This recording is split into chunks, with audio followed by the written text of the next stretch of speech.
To start part 1 and 2 tonight, because Carew took a titanic leap towards the title with a massive win against Cresselly on Saturday. We'll look at that and also the Division 2 Championship race, which is going to the wire. We'll get reaction as well from the Division 3 title race, as we're joined by Katie Griffiths and Nick Daly. They'll be on to preview the annual Helen Griffiths Memorial match, which is coming up in Pembroke Dock on Sunday. And it's the opening night of football in the Pembrokeshire Leagues. We've had a full programme tonight in Division 1, and before the end of tonight's show we will go through the results from match day 1. But let's get started. Plenty to get through. One of those rare times of the year where cricket and football really exciting to talk about in Pembrokeshire, and we're going to get into it this evening. Gordon, evening to you. How are you? I'm very good, Ben, and yourself? And not too bad at all. And can I say, I watched Man U Arsenal yesterday, and that's the one fixture that Man U have all year, really. And maybe when they play Liverpool as well, when I'm an excited neutral hoping they score. And I thought they deserved at least a draw against Arsenal yesterday afternoon. It didn't happen. It was an improved performance, and let's say we're in a better place than what we were last season. Good. I think Fraser Watson with the bat for Llanrhian is a safer pair of hands than Manchester United's goalkeeper anyway. How are you, Fraser? Right? Yeah, not bad. It was nice to get a few runs again on Saturday, but wasn't off feeling it afterwards. It was hot out there. Oh, it wasn't it? It was a warm weekend. Tom, you were on duty with the team as well. How good was the Haverfordwest Carnival? Well done, everyone involved with that, because that was brilliant. It was fantastic. It was great to see the town come out in force and support something that hasn't been on our streets for 6 years. So well done to everyone who helped make that happen. Yeah, it was a great weekend across the county. We're going to get into the cricket in just a sec, but just to let you know, on the Pure West Radio Facebook page right now, so if you are watching the show, you can enter this competition because we have teamed up with Top Sports Events to give you the chance to win a brilliant prize. We've got tickets for Manchester United versus Wolves on the 30th of December. Gordon's eyes are lighting up here. Accommodation included as well in this prize. If you fancy winning it, have a look at the Facebook page now. It's exclusively available to Pure West Radio listeners only via Top Sports Events. You must be available to go to the game on the 30th of December. We will be announcing the winner at 8 p.m. on the Pure West Sports Show on Monday the 1st of September. Good luck to you if you enter. That's a brilliant prize. And plenty of football to come before the end of the show. But the game of the day was in Division 1, wasn't it, in the cricket? And I think we were all split about who was going to win between Cresselly and Carew. One thing I think we did all agree on, Fraser, was that it was going to be a close game. And we all got that wrong, didn't we?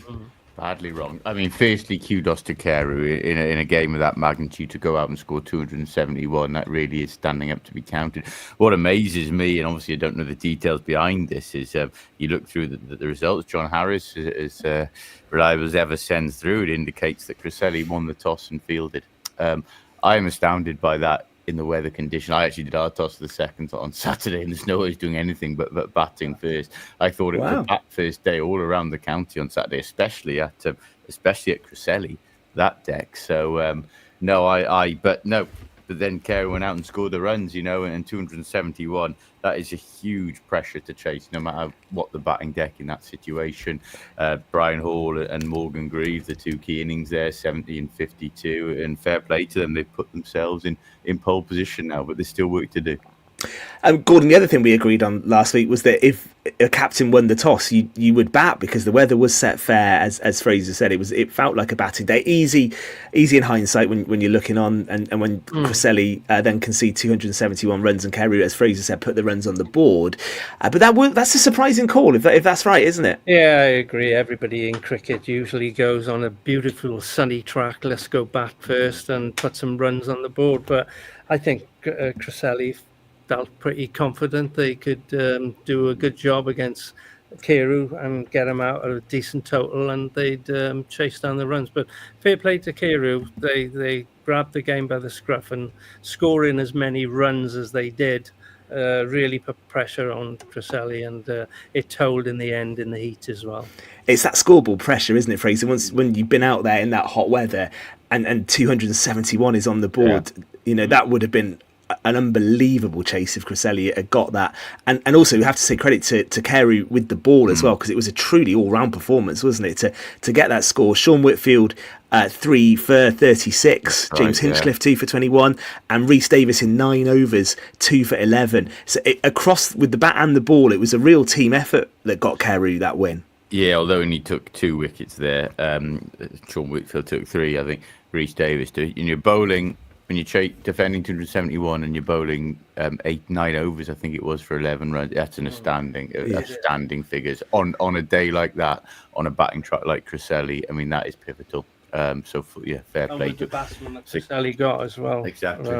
That's a captain standing up to be counted. And look, this should do them good now. I know there may be trepidation going into the final day. It's not over by any means, of course. They're 10 points clear. Yeah. They won't want a situation where Carew lose with 10 points and Cresselly finish level after last year. They won't want to be going into any mathematics again, whatever happens. They'll need to win. Playing Neyland is not the side that you want to be playing on the final day, because they're the sort of team which simply don't do dead rubbers. And they've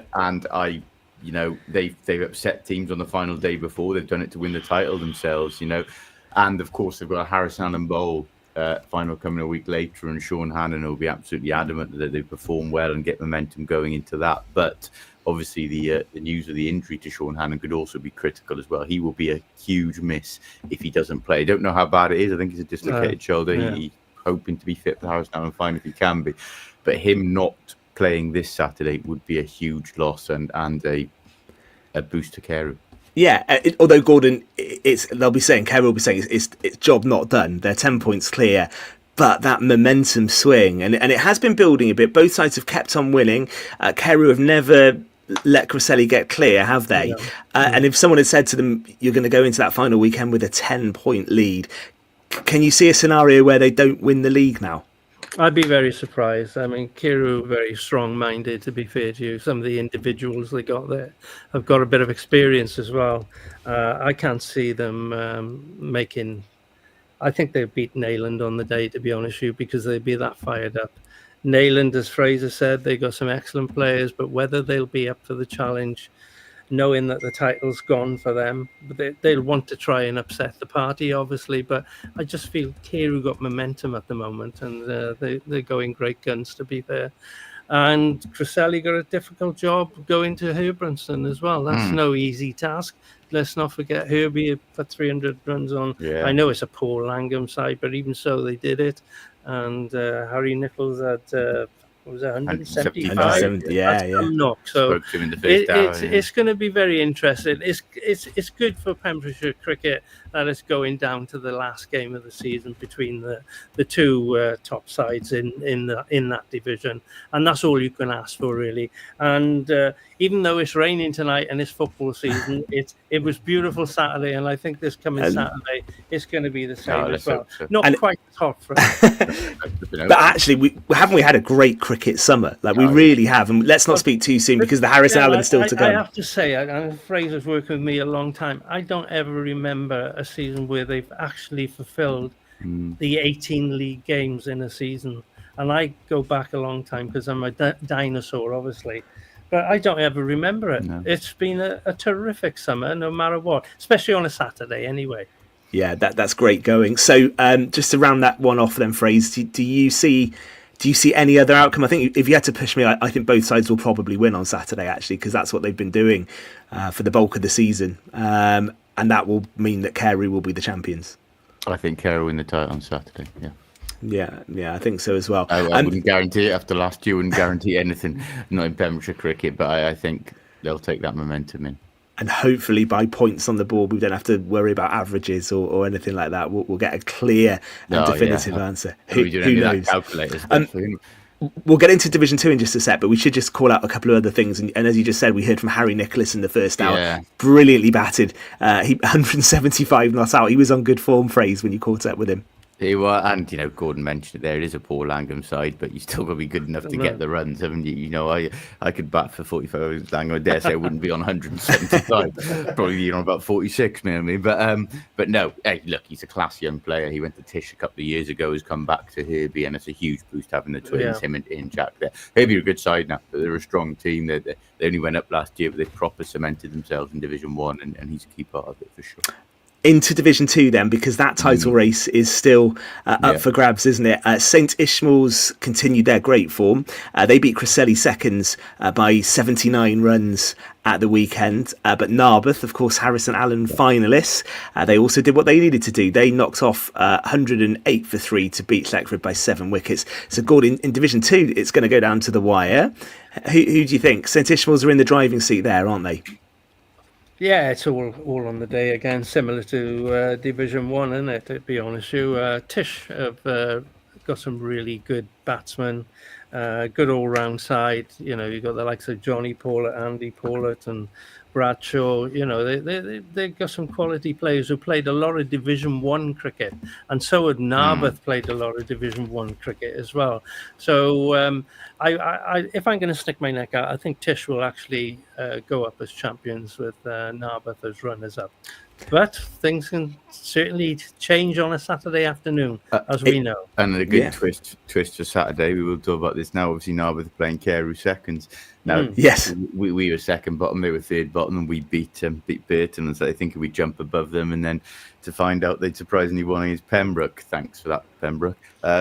So it's actually not sport phrase. It's actually nobody does you any favours. Narberth against Carew on Saturday with both. It is a lot to play for, of course. And but I think Gordon's right. The two best sides, Hook are capable of going up. They haven't been as consistent as the top two. Tish are a Division 1 side, Narberth a Division 1 side. They're two Division 1 sides who lost their way last year and have regrouped. I'm talking of Hook. I'm a little bit disappointed because they've been there or thereabouts the last few seasons. They need to, get together and get over the line. I don't know why they haven't done it this season because they've got some quality players there. But perhaps they need somebody from outside to come in and try and strengthen a little bit and have a big push next season. I think they've got the side to do it now. I think it's more consistency in how they apply themselves with Hook. They're very good attacking batting side. Sometimes you do have to curtail that, and I'm not sure they do, but they'll be back up there next season. Okay, we're going to hear from the Division 3 champions Pembroke Dock in part 2, so we will get into that. Also in the first hour, we had reaction from the Pembroke camp. Well done to their seconds. They won Division 4 at the weekend, so they're the champions. Division 5, I think still all to play for, actually, with Herbrandtson and Thetford just quite close in the 5th division, and then also Division 6, of course, with Pembroke thirds looking ahead, although Thetford have got a couple of games in hand, so we will let you know how those finish as well. There was another cup dished out, wasn't there, at the weekend? It was the Alec Colley Cup, Gordon's favourite thing when they have these 2 innings finals.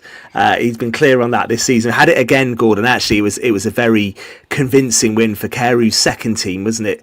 They beat Haverfordwest second, scored by 119 runs. Yes, another big win for Carew seconds, to be fair. And, I'm told it was quite funny, actually. One of the lads I work with in the hospital was playing for Haverfordwest, and he said, I had a shocker yesterday. I won't name and shame it. I dropped 5 catches. Oh, 5. Yeah, but there was a lot of misfielding, apparently, as far as Haverfordwest is concerned, but that's not taking anything away from Carew. I think this is the 3rd time in a row they've won the Alec Colley, and they haven't just won it. They've hammered every team in the final. And Brian Hall's son was Corey Hall. Corey Hall was man of the match, so there's another one coming into the fold. But they got a good balance of experienced players in that team with a few tasty youngsters. So Carew looked really strong for the future as well. So, it was an excellent win for the boys there yesterday. I think that Carew Cresselly second semi-final was a bit the final, isn't it? Yes. You didn't like to say it. I think disappointing for me yesterday as well. Again, Haverfordwest won the toss and opted to field. And I thought their best chance was to be positive, go out and bat and try and put pressure on with the score and the total. When you do that against a side which from Division 2, you're giving them the chance to pick up a big score. Take that away from Carew, the best side in the competition deserved to win it. But I think for a neutral, disappointing because by by half time it's essentially over. It's all over. Yeah. It's very much the Ben Stokes tactic, this, isn't it, though, of bowling first. Maybe we are a bit old-fashioned on this now, but I'm always the same. I would always say, especially in sunny weather, if you win the toss, you put runs on the board, don't you, in August? Yeah, it's interesting. I mean, Scott Richards actually played very well. He did. Table first team cricket, had a few injury problems over the years, but I think you're right. But I think a lot of teams in Pembrokeshire do prefer to chase. Sean Hannon, to be fair, has always chased in a Harrison Allen final. Naden preferred to chase, but I do think you have to adapt, especially now without this losing draw. You have to adapt sometimes to conditions and the situation. And no, I personally would not have batted second on Saturday in any situation, wherever I was. No, if you've got a good track and the sun is shining, you get out there and put the runs on the board. Yeah, indeed. Yeah, and Corey Hall, as you say, man of the match. I think he had match figures of 8 for 74, which is good bowling. So he did really well. And Scott Richards, as you say, he top scored in that first innings for Carew. He made 76 in that game. A word for Simon Williams from Haverfordwest on his birthday, 4 for 27 with the ball. But it was a big win for Carew by 119 runs. And you can see more about that on pembrokeshiresport.co.uk. And we're going to take a moment because we are going to get some reaction from the Pembroke Dock camp. They are Division 3 champions, so we'll be hearing from Nick Daly to talk about that, and also to Katie Griffiths, who'll be with us as well. It's the Helen Griffiths Charity Day on Bank Holiday Sunday. We spoke to Katie, I remember, on the show this time last year. It's back again, supporting Withybush Chemotherapy Day Unit, which is a fantastic cause, and it looks a brilliant day with some familiar faces to this show taking part as well. So we'll find out more about that with Nick and Katie. They're going to be with us in just a few moments' time on Pure West Sport. And don't forget, if you want to win those tickets for the big game between Manchester United and Wolves at Christmas, 30th of December, all the details are waiting for you on the Pure West Facebook page. It's your Monday evening and it's Pure West Sport. Eaton-Evans and Morris Solicitors have